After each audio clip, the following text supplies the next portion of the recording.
But let me just go ahead and hit you with this, Farah. There is no way that the UFC pays Jon Jones $30 million to fight Tom Aspinall. I'll say it's not an overreaction because I feel like if it is true that he did ask for that, which it could be, because maybe if Dana White called Joe Rogan, it was more of a why did you say that rather than it's not true, who knows. But I feel like whatever Jon Jones throws out there, it's natural for the UFC to try to bring it a little bit down anyways. So whether it was 30, 25, whatever, that's what was going to happen, right? That's what happens in the negotiation period. And maybe it is true because now he called this the pound for pound #1. So maybe Jon did ask for 30 million. No, I'm kidding. But like, oh, you think that might be why he called Islam pound for pound #1. See, he's no longer on his good side anymore. Anyways, go ahead. Yeah, your prediction came true. No, but yeah, but you remember. I remember. But in all seriousness, like I mean, I don't know.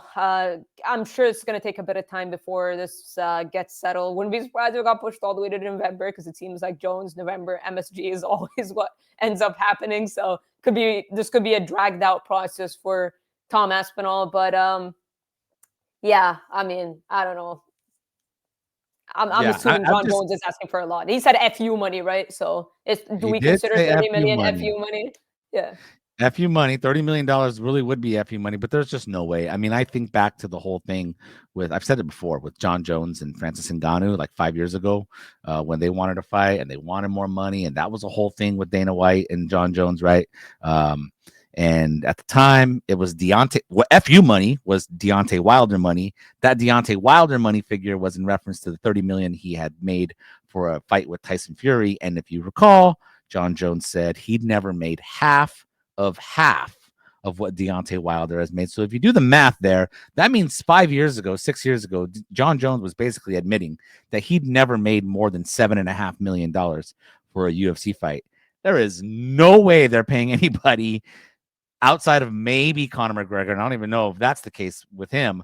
There's no way they're paying Jon Jones $30 million 5 years later for a fight. In fact, Jon Jones has probably only made about $40 or $50 million from the UFC in his entire career. So to get $30 million from one fight, yeah, I just don't see that happening. I mean, you know, he deserves it. Apparently, according to Jon Jones, to Dana White, this is going to be the biggest fight in UFC history. He's already sold it to us as the biggest fight ever.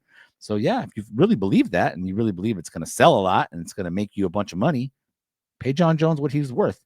$30 million, I believe, is what he would be worth. And say maybe Tom Aspinall would be worth like $4 or $5 million or something like that. That sounds pretty good, but I don't even think those guys are going to get that much for this fight. Yeah, no, I don't disagree with you. I don't think that's an overreaction. I don't think it comes close to 30 million. Obviously, there's pay-per-view points and all that other stuff, like money on the side, undisclosed stuff. But in terms of like flat or whatever, no, it would be because it would just open a can of worms, right? If they pay Jon Jones 30 million, imagine what all the other fighters are going to be asking for moving forward. Huge. Yeah. So it's just I don't see the UFC doing that. I don't. All right. Well, let's just hope they haven't hit a sticking point in their talks and their negotiations. But yeah, it may not happen until, I mean, I think we're hoping, right? The earliest would be International Fight Week, but you're right. This could drag out all the way to November. And that sucks because we really want to see that fight. And honestly, that only gets worse for Jon. He only gets older. He only gets slower. Like this fight has to happen sooner than later if I'm Jon Jones. But hey, you know, make sure you get your money, dude. I'll be on Jon Jones's side in this case. Make sure you get your money. MMA Junkie AI.